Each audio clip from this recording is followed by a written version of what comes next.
us. Here they are.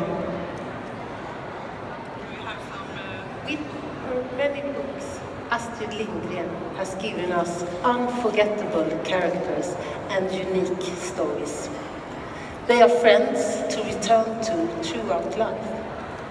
In much of her work, the feeling of home is very strong.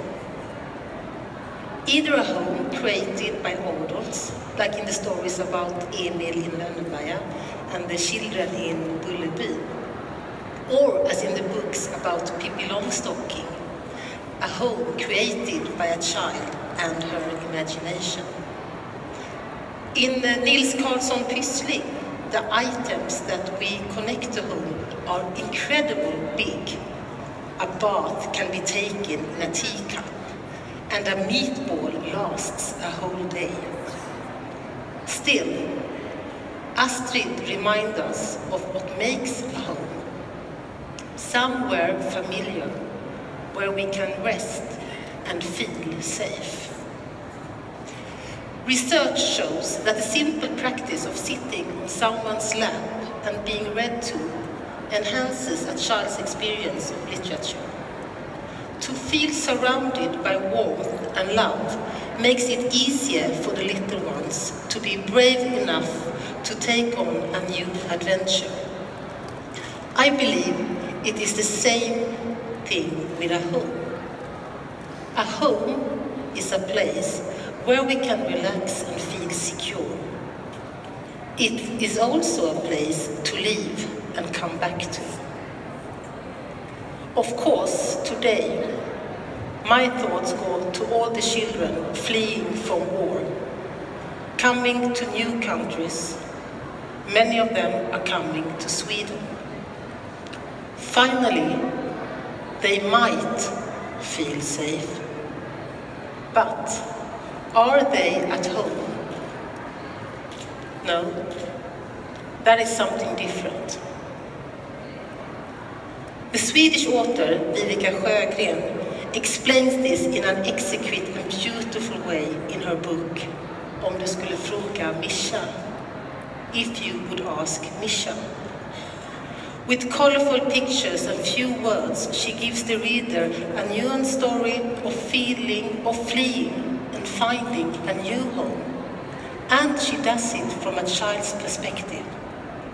How a piece of torn wallpaper, still bearing the smell of the old home, becomes the most precious belonging to someone who has no other choice than to create a new home, this time starting from nothing. We must not forget this. We, who every day can go to a place that we call home, surrounded by things that bear our memories. We owe it to the refugees coming to Sweden to help them feel at home with us, to get to know the country they live in. Literature is an effective way to get to know the world. I very much appreciate the initiative taken by Swedish authors, publishers and libraries to introduce Swedish literature to children that have arrived in our country. And today, we celebrate a great day for children's literature. And I'm so excited to experience this year's laureate. And I leave the floor to the president of the Alma jury, O.L. Westin. Thank you.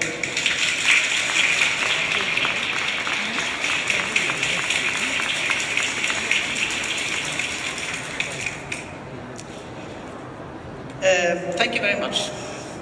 Today the jury has decided who will be the laureate of the Astrid Lindgren Memorial Award for 2016, and I will announce it immediately.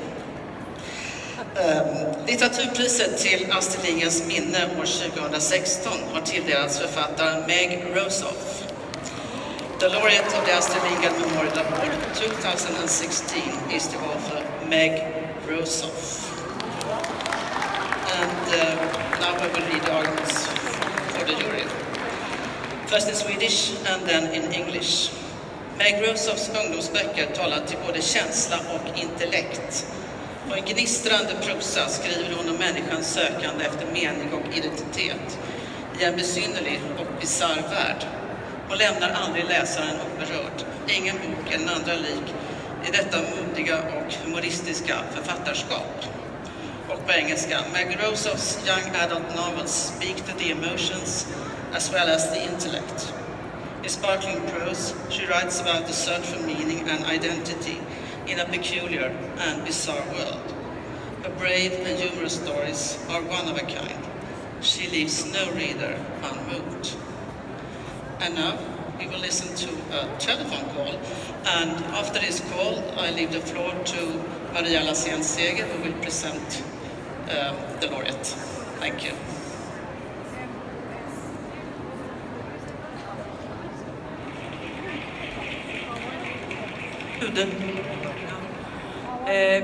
Meg Rosoff is not here, but I think we have someone here who could represent her and accept the flowers in her place. Catherine Clark, are you here? Agent, yeah, welcome.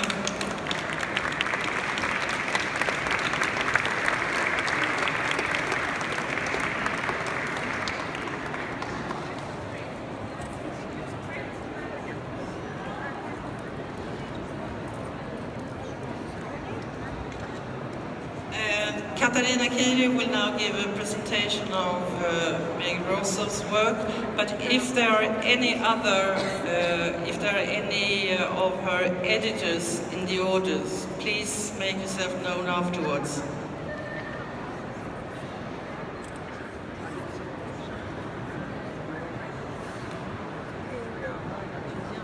Okay. Meg Rosoff was born in Boston in the United States in 1956, but has lived in London since the 1990s. She studied at the Harvard University and St. Martin's School of Art and Design in London, and she has worked in publishing and advertising industries before making her authorial debut in 2004 with the young adult novel How I Live Now. Her body of work to date includes 6 young adult novels and 1 novella, several picture book texts, and a recently released novel for adults. Rosoff's young adult novels are unexpected, radical, and carry a powerful emotional charge. In sparkling prose, she develops unforgettable characters who inhabit a thorny borderlands between childhood and adult life. Her stories confront dark and difficult things without flinching, but they also celebrate love, community, and belief in oneself. And they almost always come with a healthy dose of restorative laughter. Rosoff's debut novel, How I Live Now, may be described as both a dystopian action story and a novel of young love. 15-year-old Daisy from New York is sent to live with the relatives in England for the summer. When a war breaks out, Daisy and her cousins are forced to fend for themselves. The madness, privation, and chaos of war leave little time for reflection. They live entirely in the present moment. As their world falls apart, Daisy and her 14-year-old cousin Edmund fall deeply, passionately in love. And their love gives Daisy the strength to battle for survival. Rosoff dares to raise hard questions without offering simplistic answers. Her second book, Just in Case from 2006, explores new territory for young adult novel in its portrayal of a teenager's existential crisis. When 15-year-old David Case is brought face to face with the fragility of life and his own mortality, he decides decides to cheat fate by becoming a different person. He adopts a new name and a whole new lifestyle, but in the process he loses himself. The stream of conscious narration holds readers in an iron grip. Like Holden in J.D. Salinger's classic coming-of-age novel, The Catcher in the Rye, Justin struggles with his perception of reality. He hears the voice of fate and keeps company with an imaginary dog. Body, identity, and gender issues are themes of loss and memory are central to Rousseau's work.